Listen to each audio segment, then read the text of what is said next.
হাজব্যান্ডের যে বিষয়টা সেটা হচ্ছে আপনার উনি দ্বিতীয় বিয়ে করছে। দ্বিতীয় বিয়ে করার পরে আর কি ওখানে একটা মেয়ে হয়েছে, আপনার 1-1.5 বছর হবে।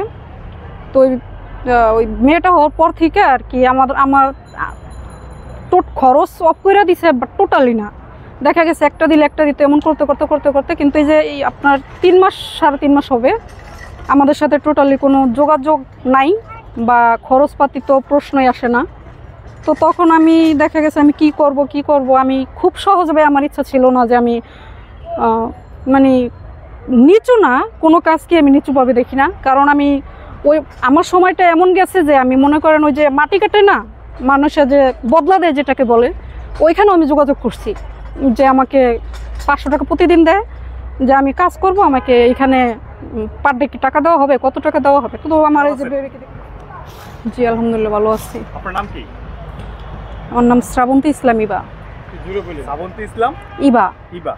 আপনার বাড়ি কোথায়? গ্রামের বাড়ি জি মাদারীপুর। মাদারীপুর।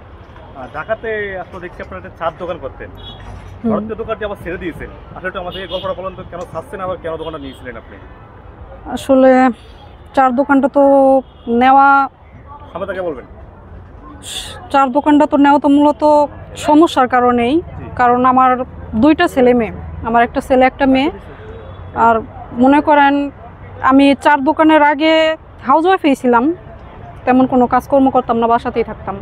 কিন্তু আমার পারিবারিক বিশাল সমস্যা হয়ে গেছে, ঠিক আছে, যে কারণে মনে করেন আমি অনেক জায়গায় কাজের জন্য ট্রাই করছি, অনেক জায়গায় ট্রাই করছি। ইভেন আপনি যে নার্সারিতে ভিডিও করতেছেন, এই ভাইয়ের কাছেও আমি যেদিন আমি চায়ের দোকানটা দিছি তার 2 দিন আগে আমি এই ভাইয়ের কাছেও আসছিলাম যে ভাইয়া আমি হয়তো আপনার বাগানটাও যদি দেখাশোনার দায়িত্বটা আমাকে দেন, আমাকে পার ডে 2 থেকে 300 টাকাও দেন, তারপরও হইলেও আমাকে একটা কাজ দেন।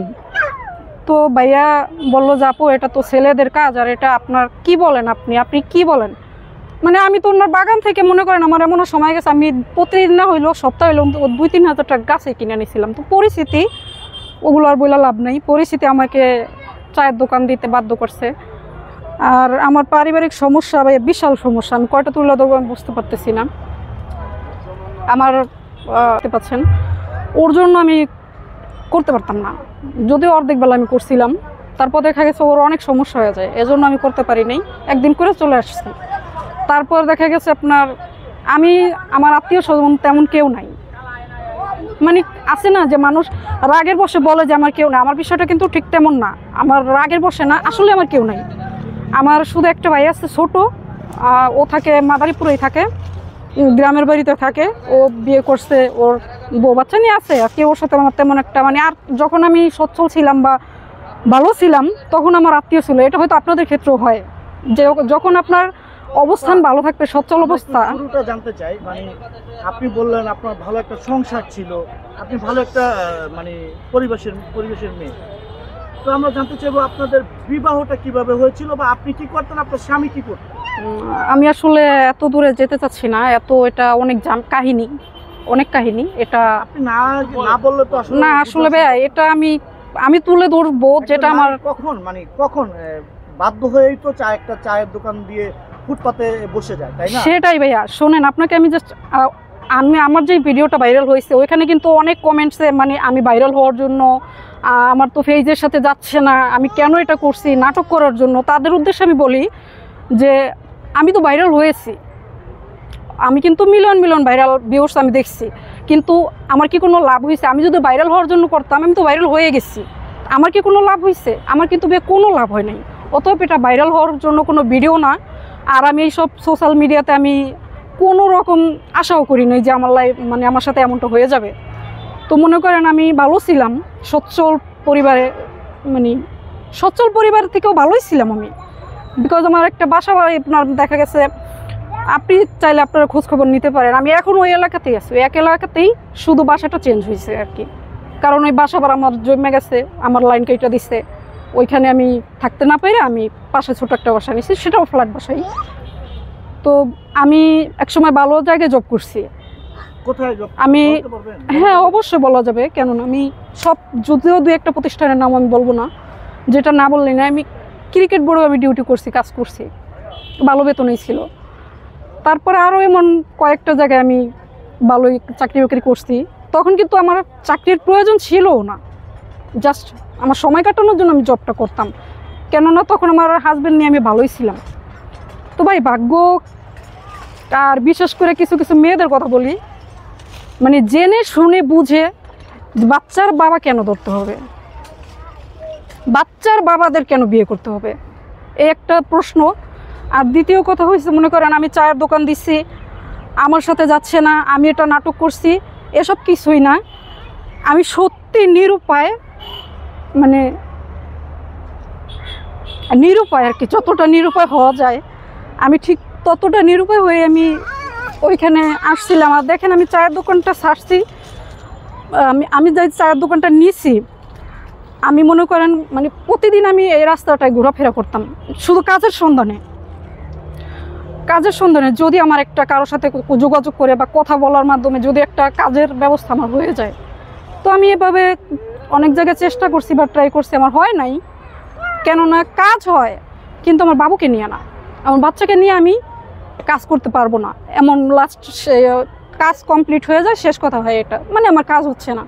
তো যখন দেখছি যে আমার একদম সংসার চলতেই আছে না, একজন আপনারা পুরুষ, আপনাদের পরিবারে আপনারাই কিন্তু ছাতা, তো আমার মাথার উপর তো কোনো ছাতা নাই ভাইয়া, আমার নাই মা বাবা। আপনার ছাতাটা হ্যাঁ সরিয়েছে কে বা কেন সরিয়েছে আপনি ওটাই বলতে পারেন, ওই যে দ্বিতীয় বিয়ে। দ্বিতীয় বিয়ের কারণ কি ছিল?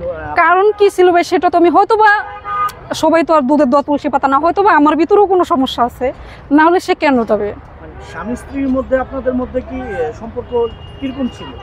সম্পর্ক আর 10টা সম্পর্ক, সংসার, এমন কোনো পৃথিবীতে সংসার নাই যে সংসারটা কোনো ঝগড়াঝাটি হওয়া ছাড়া আছে।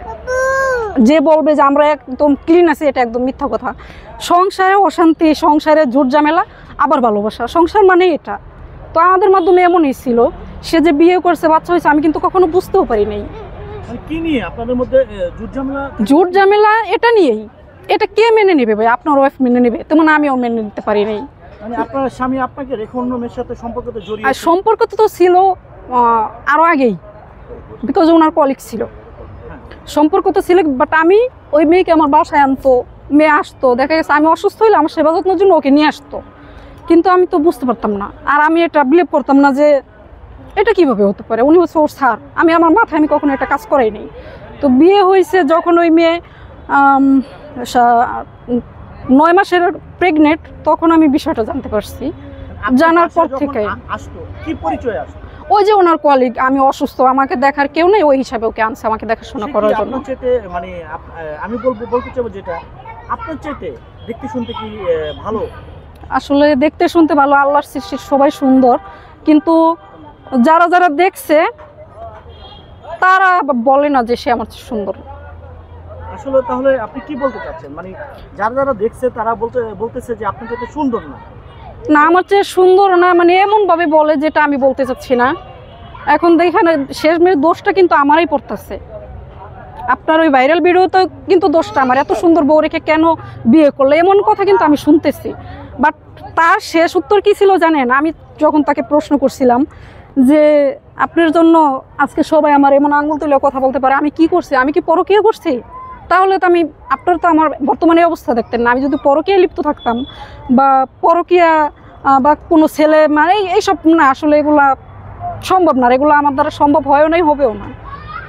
তো সব এগুলো আমি পরে বলি। তো এখন যেটা চার বিষয়টা আপনারা আসছেন, তো শেষমেশ আমি যখন দেখছি যে আমার বাবুর দুধ নাই, আমার কিন্তু বেশ অলংকার ছিল, স্বর্ণ গয়না ছিল, এই যে 4টে মাস আমার গেছে, এই 4টে মাসে মনে করেন আমি আমার এই জিনিসগুলো, আপনি যদি প্রমাণ চান আপনারা, আমি কিন্তু সেগুলো আপনাদের দেখাইতে পারবো। আপনার এই তালতলা যাবেন, জুয়েলার্সে এমন কোনো 3 থেকে 4টা জুয়েলার্স পাবেন যেখানে আমি স্বর্ণ বিক্রি করছি, তা দিয়ে আমি বাসা ভাড়া দিচ্ছি, আমি খাইছি আমার বাচ্চাদের, মানে অভাব জিনিসটা আমার ভিতরে আমি রাখি নাই, প্রশ্নই আসে না। আমার বাচ্চাদেরকে এখনো না, যদি আমার রক্তও বিক্রি করতে হয় তবুও তো আমি আমার বাচ্চাদের কষ্ট দেবো না। তো এই যে আমার বাচ্চাটা, মনে করেন মেন সমস্যা হচ্ছে আমার ছোট বাচ্চাটা, আমার মেয়ে বাচ্চাটা, ও তো মনে করেন কিছু বোঝেও না, আর ওকে তো কিছু বলারও নাই। তো তখন আমি এই চায়ের দোকানটা আর কি সন্ধান পাই বলতে কি আমি পাশে ফাস্টফুডে যে দোকানগুলো থাকে তাদের সাথে একটু টুকটাক কথা বলে আমি মনে করেন মানে বললাম যে ভাই আমার তো একটা কাজ সবচেয়ে প্রয়োজন, কিন্তু মান্থলি স্যালারি হিসাবে না, আমার প্রতিদিন আমাকে টাকা দিতে হবে। পরে আর কি ওনাকে আমি বিষয়টা বললাম যে আমার একটা দোকান সবচেয়ে দরকার। পরে বললো যে একটা মেয়ে মানুষ, আপনি এই দোকানটা করবেন। পরে বললাম ভাই ছেলে মেয়ের কোনো কেননা পরিশ্রম, আমি সব কাজ করতে পারি, এই মুহূর্তে আমার যে কোনো কাজ প্রয়োজন কিন্তু সঠিক পথে থেকে। তো তখন ওই দোকানটা আমি পাই, দেন স্টার্ট করি। তো কাজটা আমার জন্য সহজ ছিল না, এজন্য দেখা গেছে আমি